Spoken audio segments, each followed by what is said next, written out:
You ever got a letter in your own handwriting but have no memory of writing it? No return address, no date, just words that know too much, like they were waiting for you to catch up. Sometimes the voice finds you, not a stranger's voice, but one you buried beneath all the noise. And when it does, you don't read it like a stranger, you read it like a memory. This is not nostalgia. This is not escape. This is what happens when the future calls you by name. This is the Envelope series.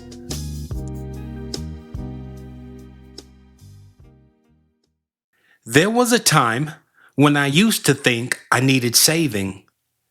That if I just held out long enough, someone would ride in with clarity, with strength, with all the right words and all the right timing.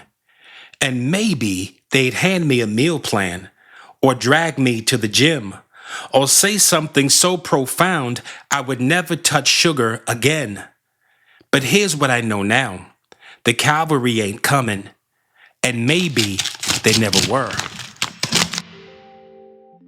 You already know what needs to be done. You knew it last week. You knew it when your knee started aching. You knew it the moment you stood in front of the fridge and whispered, "Not again." You've known for years, and the knowing has never been the problem. It was the waiting. Waiting for the day you felt inspired. Waiting for the scale to scare you enough. Waiting for the meal to be perfect. The sleep to be deep. The moment to feel like magic. Waiting for the push. But what if the magic isn't in the push? What if it's in the drag? Dragging yourself forward even when you want to fold. Lifting your fork to your mouth with food that feeds you when your mind screams for something else. That's the real kind of love. Not the sugar-coated stuff you used to chase.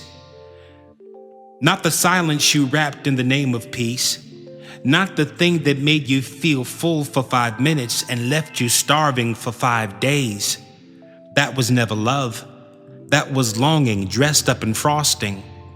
That was survival mode wrapped in a napkin. That was sugar playing the part of a savior.